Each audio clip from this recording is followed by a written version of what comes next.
کرێکاران پێشەنگی بزوتنەوەی دژ بە شەڕ لەگەڵ پەرەسەندنی جێنۆسایت لە غەزە لەلایەن دەوڵەتی ئیسرائیل و ئەرتەشەکەیەوە چین و تۆیژێکی زیاتر بە بزوتنەوەی دژە شەڕەوە پەیوەست بوو.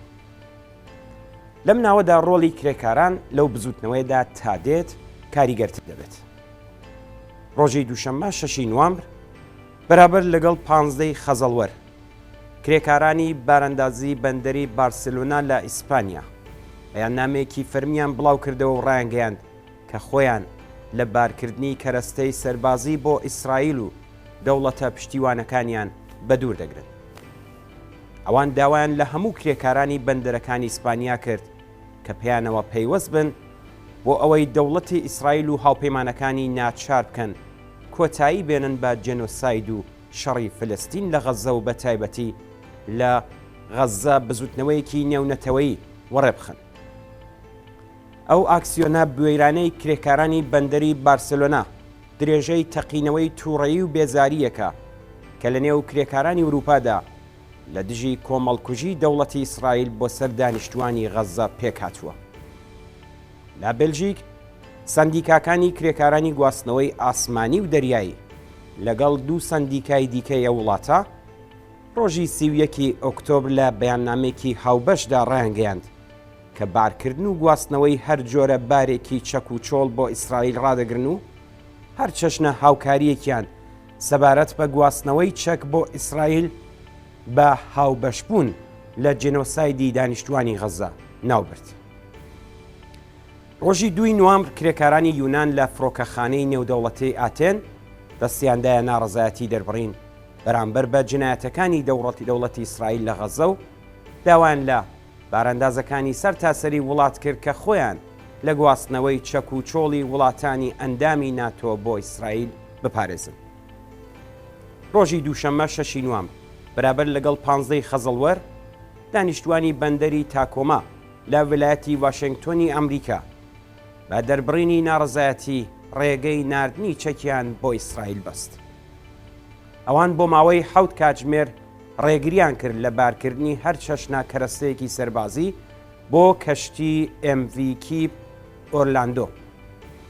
ئەم کەشتیە کە بەرەو ئیسرائیل دەڕۆیشت کاری بۆ وەزارەتی بەرگری دەکرد و پێشتریش کەرەستەی پێویستی بۆ دەستڕێژیکردنە سەر عێراق و ئەفغانستان و درێژەدان بە داگیرکاری ئەو دوو وڵاتەی دابین کردبوو. هەڵسوراوانی دژە شەڕ و لایەنگرانی خەڵکی فلستین 3 ڕۆژ بەر لەو ئاکسیۆنە واتە لە ڕۆژی هەینیەوە هەزاران داواکاریان سەبارەت بە ڕاگررتنی ناردنی چەک بۆ ئیسرائیل ئاراستەی وەزارەتی بەرگری ئەمریکا کردبوو کە بێوەڵام مابەوە هەر بۆیە ناڕازیان ڕۆژی دووشەممە بە شێوەیەکی ڕێکخراو بەر لە خۆرهەڵاتن لە بەردەم کارخانەی زەبەڵاحی چەکی بوینگ سنت چارلز بە چەندین ڕیزی دوور و درێژ لەسەر زەوی خەوتن و بە تەواوی ڕێڕەوی گواستنەوەی کەرەستە سەربازیەکانیان داخست. چالاکیەکە لەلایەن لەقی خۆجەیی پارتە سۆسیالیستە دموکراتیکەکانی ئەمریکاوە ڕێکخرا بوو. لە بەندەری ئۆکلاند وەلایەتی کالیفۆرنیاش خۆپیشاندەران بۆ ماوەی چەند کاتژمێرێک یەکێک لە کەشتیە سەربازیەکانی هەڵگری چەکیان بۆ ئیسرائیل ڕاگرت. لە دانمارک چالاکانی دژە شەڕ ڕۆژی 30 ئۆکتۆبر وەک ناڕەزایەتیەک دەرگای چوونەژوورەوەی کارخانەی چەکی تێرمایان بەست. ئەوان خاوەنانی ئەو کارانیان بە تێوەگلان لە بازرگانیەکانی خوێناوی تۆمەتبار کرد. ئەم کارخانەیە بەشێک لە کەلوپەلی فڕۆکە بۆمب هاوێژەکانی F-16 و F-35 بە وەزارەتی بەرگری ئیسرائیل فرۆشتووە. خۆپیشاندەران و چالاکوانانی دژە شەڕ لە شاری بریستۆڵ لە بریتانیا دەرگای چوونە ژوورەوەی دەفتەری ناوەندی کارخانەی بەرهەمهێنانی چەکی ئلبیتیان داخست. ئەم کارخانەیە چەند پارچەیەکی فڕۆکە بێفڕۆکەوانەکانی ئیسرائیلی دابین کردووە. ئەو ئاکسیۆنانی کە ئاماژەیان پێکرا لە درێژەی خۆپیشاندان و کۆبوونەوە ناڕەزایەتیەکان لەلایەن مرۆڤ دۆستان و چالاکانی دژە شەڕ لە شارە گەورەکانی جیهان لە دژی جێنۆسایدی ئەرتەشی ئیسرائیل لە غەزە بەڕێوە چوون. چالاکی دژ بە شەڕی ئیسرائیل لە دژی فلستینیەکان لە سەرەتاکانی هێرشی حەماس بۆ سەر ناوچە داگیرکراوەکانی ئیسرائیل لە 7 ئۆکتۆبر و بڵاوبوونەوەی هەواڵی جنایەتەکانی حەماس لە دژی ئیسرائیلیەکان و میوانانی کۆنسرتێکی موسیقا زۆر لاواز بوو.